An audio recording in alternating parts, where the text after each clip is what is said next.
प्यारे विद्यार्थी, आज हम सीखेंगे त्रिकोणमितीय सर्वसमीकरण। त्रिकोणमितीय सर्वसमीकरण बोर्ड एग्जाम की दृष्टि से बहुत ही महत्वपूर्ण टॉपिक है। दो क्वेश्चन डेफिनेटली बोर्ड एग्जाम में पूछे जाते हैं, इसलिए इस टॉपिक को लास्ट तक जुड़कर सीखना है। हम बहुत प्यार से सीखेंगे और आपको बहुत अच्छा समझ में आएगा, ये मेरा विश्वास कीजिए। और इस टॉपिक से जो प्रश्न आएंगे वो आपका एक भी गलत नहीं होगा अगर आप इसे गहराई से समझेंगे तो। इसलिए आपको बिल्कुल भी डिस्ट्रैक्ट नहीं होना है और पूरा ध्यान यहाँ लगाना है। देखिए, मैं प्यार से आपको धीरे धीरे सारी चीजें एकदम गहराई से बताता हूँ। समकोण त्रिभुज से ही त्रिकोणमिति का जन्म हुआ है, ये आपको पता है। तो ये रहा समकोण त्रिभुज एबीसी, जिसमें कोण बी समकोण है। आपको पता है कि समकोण त्रिभुज में त्रिकोणमितीय अनुपात, त्रिकोणमितीय अनुपात sine theta, cos theta, tan theta, ये सारे त्रिकोणमितीय अनुपात है। साइन कोस टेन कोस एक सेक तो ये सारे त्रिकोणमितीय अनुपात इस समकोण त्रिभुज की भुजाओं के अनुपात होते हैं। क्लियर है? तो इनकी भुजाओं के अनुपात आप सीख चुके हैं पहले के चैप्टर्स में, इसलिए मैं उन्हें ज्यादा लंबा नहीं लूंगा। बस आप इतना समझ लीजिए कि समकोण के सामने वाली भुजा को हम क्या कहते हैं? कर्ण कहते हैं। और जो थीटा यानी जिस न्यूनकोण से लेकर हमसे बात की जाती है, जिस न्यूनकोण को लेकर हमसे बात की जाती है, उस थीटा के सामने वाली भुजा को हम कहते हैं लंब। क्या कहते हैं? लंब कहते हैं। और ये जो भुजा बच गई, उस भुजा को कहते हैं हम आधार। ठीक है? अब समकोण त्रिभुज है तो फिर पाइथागोरस प्रमेय तो आएगी ही आएगी, क्योंकि समकोण त्रिभुज के लिए ही पाइथागोरस प्रमेय बनी थी। और आपको पता भी है कि पाइथागोरस प्रमेय क्या होती है। पाइथागोरस प्रमेय होती है आधार का वर्ग प्लस लंब का वर्ग हमेशा कर्ण के वर्ग के बराबर होता है। यानी समकोण त्रिभुज की दो छोटी भुजाओं के वर्गों का योग हमेशा बड़ी भुजा के वर्ग के बराबर होता है। तो हमने पाइथागोरस प्रमेय लिख दी। तो इस प्रमेय को मैं लिख देता हूं त्रिभुज की भुजाओं के रूप में, क्योंकि आधार कौन सी भुजा है? आधार है बीसी। तो मैं इसे लिख देता हूं बीसी का स्क्वायर प्लस लंब, यहां पर लंब है ए बी, तो लंब को लिख देता हूं ए बी का स्क्वायर। और कर्ण कौन है? ए सी, तो कर्ण को मैं लिख देता हूं ए सी का स्क्वायर। ये लीजिए, ये मैंने पाइथागोरस प्रमेय को भुजाओं के रूप में लिख दिया। कोई प्रॉब्लम नहीं है, आपको ये भी बहुत अच्छे से पता है। अब हम चलते हैं सर्व समीकरणों को पैदा करने के लिए। कहां से ये सर्व समीकरण आए वो बनाते हैं। देखिए कैसे सर्व समीकरण बनाने के लिए हम क्या करते हैं कि हम इस पाइथागोरस प्रमेय में सबसे पहले इस एसी को लिखते हैं और एसी का पूरी पाइथागोरस प्रमेय में मतलब इस समीकरण में भाग दे देते हैं एसी स्क्वायर का, क्योंकि यहां पर सभी स्क्वायर है, सभी वर्ग है, तो एसी स्क्वायर का भाग देते हैं। तो पहले सर्व समीकरण का जन्म यहां होने वाला है। ढंग से समझिए कैसे। सबसे पहले मैं इस बीसी स्क्वायर में इस एसी स्क्वायर का भाग देता हूं। ये लीजिए, बीसी स्क्वायर लिखा और मैंने एसी स्क्वायर का भाग दे दिया। भाग देने के लिए ऐसे ही लिखते हैं। अब मैं ए बी स्क्वायर लिख देता हूं और इसमें भी एसी स्क्वायर का भाग दे देता हूं और एसी स्क्वायर में भी एसी स्क्वायर का भाग दे देता हूं। तो इस तरह से इस पूरे समीकरण में हमने एसी स्क्वायर का भाग दे दिया। अब इसे सॉल्व करते हैं। घातांक नियम से हम जानते हैं कि हम इसे लिख सकते हैं बीसी बटे एसी का स्क्वायर प्लस ए बी बटे एसी का स्क्वायर बराबर एसी बटे एसी का स्क्वायर। ऐसा क्यों हुआ? क्योंकि हम जानते हैं एम स्क्वायर बटा एन स्क्वायर को लिखा जा सकता है एम अपॉन एन की घात, जो भी घात दे रखी हो। तो यहाँ दो दे रखी है तो दो लिख दूंगा, जितनी भी दे रखी है उतनी लिखी जा सकती है। तो इस तरह से हम इसको यूज कर सकते हैं। ठीक है, हमने यही सिद्धांत यहाँ यूज किया है। चलिए अब आगे चलते हैं। देखिए, एसी से एसी कट हो गया तो यहाँ तो मेरे पास एक का स्क्वायर बचा। अब यहाँ क्या हुआ, जरा इसको ढंग से समझिए। ये है बीसी बटे एसी। त्रिकोणमिति में समकोण त्रिभुज की भुजाओं का अनुपात है ये, और भुजाओं के अनुपात को हम त्रिकोणमितीय अनुपात के रूप में लिखते हैं। तो ये कौन सा त्रिकोणमितीय अनुपात हुआ? आपने सीखा था, क्या सीखा था? कि लाल बटे तख्ता। सीखा था कि नहीं सीखा था? इसे आपने कहा था साइन थीटा, इसे आपने कहा था कोस थीटा और इसे आपने कहा था टेन थीटा। तो टेन थीटा होता है लंब बटे आधार, कोस होता है आधार बटे कर्ण और साइन थीटा होता है लंब बटे कर्ण। अब जरा इसे देखिए, बीसी बटे एसी। तो बीसी तो रहा ये यानी कि आधार, और बटे में है एसी, एसी यानी कि कर्ण। अब ये आधार बटे कर्ण क्या है? जरा देखिए, ये रहा आधार बटे कर्ण और आधार बटे कर्ण क्या? कोस। तो इसका मतलब ये हुआ कि मैं बीसी बटा एसी की जगह, क्योंकि ए कौन है?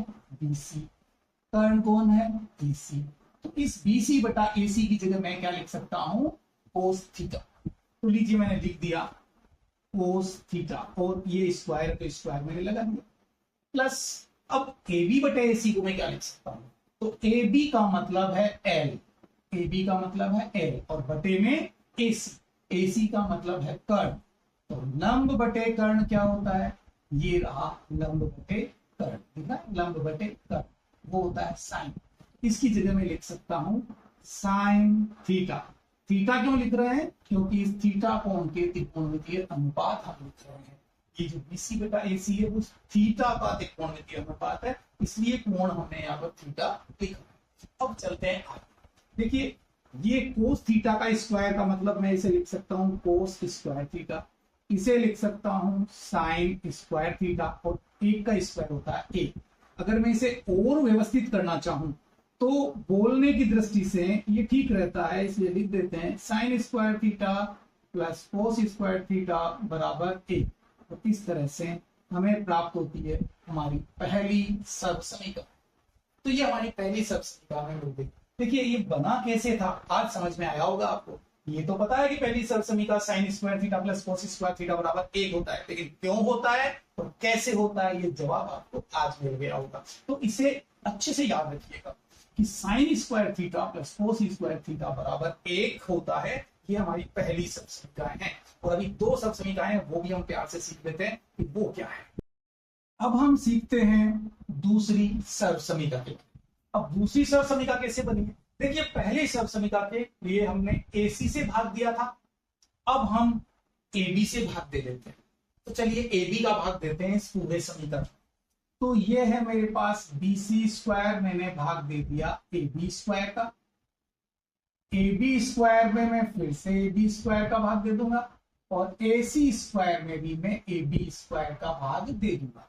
तो इसका मतलब ये हो गया कि मैंने इस पूरे समीकरण को AB स्क्वायर से भाग दे दिया।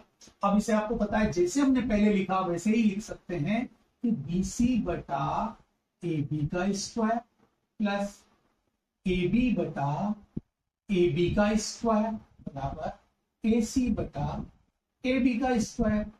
अब आपको पता है AB से AB कैंसिल हो जाएगा, तो ये आ जाएगा आपका एक का स्क्वायर बराबर में क्या आएगा, और यहाँ क्या आएगा अभी देख लेते हैं। ये है BC बटा AB। BC क्या है, आधार है, AB क्या है, लंब है, तो आधार बटे लंब। अब बताइए इसमें आधार बटे लंब का है, आप कहोगे इसमें तो लंब बटे आधार है, आधार बटे लंब नहीं है। तो आप जानते हैं, आपने 8.1 सीखी है, उसमें पहले आपने इसको यूज किया है। तो ये तो हो गए लाल बटे कक्का के त्रिकोणमितीय अनुपात, और इसको अगर उलट दिया जाए तो कक्का बटे लाल हो जाता है, यानी कि ये लीजिए मैं लिख देता हूं कक्का बटे लाल। तो त्रिकोणमितीय अनुपात भी उलट जाते हैं। साइन की जगह क्या आ जाएगा, कोसेक थीटा, कोस की जगह क्या आ जाएगा, सेक थीटा, टेन की जगह क्या आ जाएगा, कॉट थीटा। समझ में आई बात। देखिए ये उलटते ही इनके त्रिकोणमितीय अनुपात भी उलट गया। और आप जानते हैं साइन का उल्टा कोसेक, कोस का उल्टा सेक और टेन का उल्टा कोट होता है। तो चलिए अब ये आधार बटे लंब आपको नजर आ रहा है कि ये रहा आधार बटे लंब, और आधार बटे लंब को हम लिखते हैं कोट। तो यहां क्या आएगा, कोट थीटा का स्क्वायर, और AC बटा AB। AC कौन है, कर्ण है, बटा AB कौन है, ये रहा AB लंब है। तो कर्ण बटे लंब कहां है, ये रहा कर्ण बटे लंब।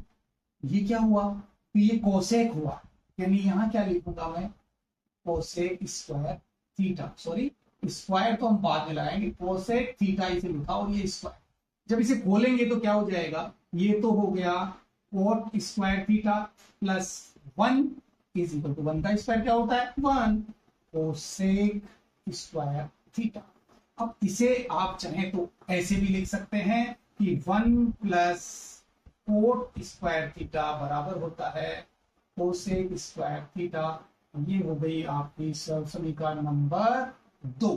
तो इसे भी आपको याद रखना होगा, चाहे आप इसे कोट स्क्वायर प्लस 1 बराबर कोसेक स्क्वायर थीटा कहें, या फिर 1 प्लस कोट स्क्वायर थीटा बराबर कोसेक स्क्वायर थीटा कहें, ये आपकी मर्जी है, लेकिन ये आपकी समीकरण नंबर 2 है, आपको याद हो जानी चाहिए। चलिए देखते हैं समीकरण नंबर 3 कैसे बनती है। आपने अभी इसमें AC का भाग दे दिया, आपने AB का भाग भी दे दिया, लेकिन अभी BC का भाग देना बाकी रह गया। तो चलिए हम BC का भी भाग दे देते हैं इस पाइथागोरस प्रमेय में, यहाँ पे इस समीकरण में। तो सब में मैं BC स्क्वायर से भाग दे देता हूं। ये BC स्क्वायर बटा BC square plus AB square बटा BC स्क्वायर बराबर AC स्क्वायर बटा BC स्क्वायर दे दिया। सब में BC स्क्वायर का भाग सॉल्व करेंगे तो ये हो जाएगा BC बटे BC का स्क्वायर, ये हो जाएगा AB बटे BC का स्क्वायर, और ये हो जाएगा AC बटा BC का स्क्वायर। चलिए अब हम सॉल्व करते हैं। BC से BC कट हुआ तो ये हो गया 1 का स्क्वायर प्लस AB बटा BC को मैं क्या कहूंगा, AB है मेरा लंब, BC है आधार। लंब बटे आधार क्या होता है, ये रहा लंब बटे आधार जो कि tan होता है। तो इसकी जगह मैं लिखूंगा tan थीटा, और स्क्वायर यहां पर है। AC बटा BC क्या होता है, AC का मतलब हो गया कर्ण और BC का मतलब हो गया आधार। कर्ण बटे आधार क्या होता है, देखिए यहां पर आधार बटे कर्ण है, तो कर्ण बटे आधार कहां मिलेगा, ये रहा मेरा कर्ण बटे आधार। कर्ण बटे आधार क्या होता है, सेक थीटा। यहां मैं लिख दूंगा सेक थीटा का स्क्वायर। क्लियर। अब चलते हैं, 1 का स्क्वायर 1 होता है, इसे मैं लिख दूंगा tan स्क्वायर थीटा, और ये हो गया सेक स्क्वायर थीटा। ये लीजिए मेरी सरसमीकरण नंबर 3 भी तैयार है। तो इस तरह से इन तीनों सरसमीकरणों का जन्म यहां हो गया है, और आपने अच्छे से समझ लिया कि ये तीनों सरसमीकरणाएं कैसे बनी हैं। और अब हम बात करते हैं इन्हीं सरसमीकरणों पर। पहली सरसमीका है हमारी जो आपने अभी अभी देखी थी, याद होगी, sign square theta plus cos square theta बराबर 1। ये हमारी पहली सरसमीका। देखिए इस सरसमीकाओं से दो सूत्र हमारे लिए और बनते हैं, यानी कि उप सरसमीकाएं कह सकते हैं हम। तो देखिए यहां अगर मैं इस कोस स्क्वायर को इधर ट्रांसफर कर दूं तो यहां क्या बचेगा मेरे पास बचेगा साइन स्क्वायर थीटा बराबर ये 1। कोस स्क्वायर को इधर भेजा तो प्लस से क्या हो गया माइनस कोस स्क्वायर थीटा। तो ये एक इसका पार्ट है, इस सरसमीका का एक पार्ट और है जिसे हम क्वेश्चंस को सॉल्व करने में यूज करेंगे। तो ये आपको बहुत अच्छे से याद हो जाना चाहिए। अब जिस प्रकार से मैंने इसे जनरेट किया है उसी प्रकार से अगर मैं कोस स्क्वायर को यहां रोक दूं तो 1 यही रहेगा, तो साइन स्क्वायर इधर चला जाएगा। साइन स्क्वायर इधर जाएगा तो क्या हो जाएगा माइनस साइन स्क्वायर थीटा। तो ये एक पार्ट और बन गया, यानी कि इस एक सरसमीका के दो पार्ट हमारे पास और हैं, लेकिन ये बने इसी से हैं और बहुत आसानी से। ये आप पहले से जानते हैं कि आपने सिर्फ पक्षांतरण किया है। एक बार मैंने कोस को इधर भेज दिया तो साइन यहां बच गया, दूसरी बार मैंने साइन को भेज दिया तो कोस यहां बच गया और साइन यहां आ गया, और दो नए सूत्र हमारे लिए बन गए। तो चलो इनको भी याद करें। और दूसरी सरसमीका को लेते हैं 1 प्लस कोट स्क्वायर थीटा बराबर कोसेक स्क्वायर थीटा, जो कि हमने अभी अभी देखी थी। ये सरसमीका हमने बनाई थी। तो इसका भी यही हो सकता है, जो भी यहां इसका हुआ वही इसका भी हो सकता है। इसका भी ऑपरेशन कर दीजिए। देखिए अगर मैं 1 को यहां रोकूं तो क्या हो जाएगा cosec square theta minus cot square theta. और अगर मैं कोट स्क्वायर थीटा को यहां रोक लेता हूं तो क्या होगा कि कोसेक स्क्वायर थीटा तो यहां पर है ही, और ये 1 चला गया यहां से यहां। तो ये जो दो पार्ट आपको और बन गए हैं ये भी याद करने होंगे, क्योंकि इनका भी हम सीधा सीधा यूज करेंगे हमारे सवालों को सॉल्व करने के लिए। तीसरी सरसमीका हमारे पास और बनी थी और वो थी 1 प्लस tan स्क्वायर थीटा बराबर सेक स्क्वायर थीटा। देखिए बहुत आसानी से एक लॉजिक के साथ आप इन्हें लर्न कर सकते हैं।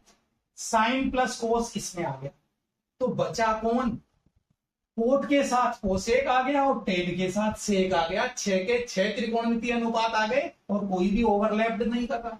साइन कोस का जोड़ा है तो वो अपने साथ बैठा है, टेन और कोट का जोड़ा है तो टेन कोसेक को साथ लेके बैठा, और सॉरी कोट कोसेक को साथ लेके बैठा और टेन सेक को साथ लेके बैठा। कैसे भी आप इसे अच्छे से याद कर लीजिए। इसके साथ भी हम यही क्रिया कर सकते हैं जो हमने पहले की। अगर मैंने 1 को यहां रोका तो क्या होगा कि सेक स्क्वायर थीटा और ये tan स्क्वायर थीटा यहां माइनस हो जाएगा, tan स्क्वायर थीटा। और अगर मैं tan स्क्वायर को यहां रोक देता हूं तो tan स्क्वायर थीटा बराबर हो जाएगा सेक स्क्वायर थीटा माइनस 1। तो ये दो फॉर्मूले आपके लिए और बन गए हैं, ये दो फॉर्मूले और हैं। यानी 3 सर्व समीकरणों में 2 और 2 4 और 2 6 छोटे फॉर्मूले आपके लिए और बनते हैं। तो अगर मैं कहूं तो 3 यहां पर है, 3 यहां पर है और 3 यहां पर है। 3 तिया 9 फॉर्मूले तो ये हो गए, और इन 9 के अलावा कुछ फॉर्मूले में मैं आपको और बताने वाला हूं। वो फॉर्मूले कौन से हैं देखिए, एक तो ये है, आप पढ़ चुके हैं पहले इसलिए याद दिला देता हूं मैं आपको केवल। साइन थीटा बटा कोस थीटा बराबर क्या होता है, टेन थीटा। और इसका उल्टा भी आप जानते हैं, कोट थीटा बराबर हो जाएगा कोस थीटा बटा साइन थीटा। मैंने क्या किया है, साइन कोस को कोस साइन कर दिया, साइन बटे कोस को कोस बटा साइन किया तो टेन की जगह क्या आ गया। तो दो फॉर्मूले आपके पास ये हो गए। इसके अलावा आप जानते हैं कि साइन थीटा का उल्टा क्या था, कोसेक थीटा। हम लिख सकते हैं साइन बराबर 1 बटा कोसेक थीटा। जब साइन बराबर 1 बटा कोसेक होता है तो फिर कोसेक थीटा बराबर भी 1 बटा साइन थीटा होता है। तो दो फॉर्मूले ये और आ गए। तो जिस तरह से साइन और कोसेक से ये दो बने, उसी तरह से अब हमारे पास कुछ फॉर्मूले और बनते हैं। देखिए, आप जानते हैं कि कोस थीटा का उल्टा क्या होता है, सेक थीटा। तो cos theta is equal to 1 upon sec theta, एक फॉर्मूला हो गया। तो इसका जस्ट उल्टा भी सही है, सेक थीटा बराबर क्या होगा, 1 अपॉन कोस थीटा। और इसी प्रकार से टेन थीटा बराबर भी होता है 1 अपॉन कॉट थीटा, और कॉट थीटा बराबर क्या होगा, 1 अपॉन टेन थीटा। तो ये एक फॉर्मूला, ये भी और ये भी, ये आपके 4 फॉर्मूले हो गए। 5 6 7 8, ये आपके टोटल 8 फॉर्मूले हैं। ये इन 9 फॉर्मूलों के अलावा 8 प्लस 9 बराबर 17। ये 17 फॉर्मूले अगर आपने याद कर लिए तो आपके ये सिद्ध करो वाले सारे सवाल चुटकियों में सॉल्व होंगे। लेकिन ये याद होने चाहिए टिप्स पर। तो ये टिप्स पे याद आप कीजिए इन्हें, और कल हम मिलते हैं नेक्स्ट वीडियो में इन सब समीकरणों से संबंधित सवालों को लेकर, इन सवालों को कैसे सॉल्व करेंगे। चलिए मिलते हैं नेक्स्ट वीडियो में। इन चीजों को आप बहुत अच्छे से याद करके ओके।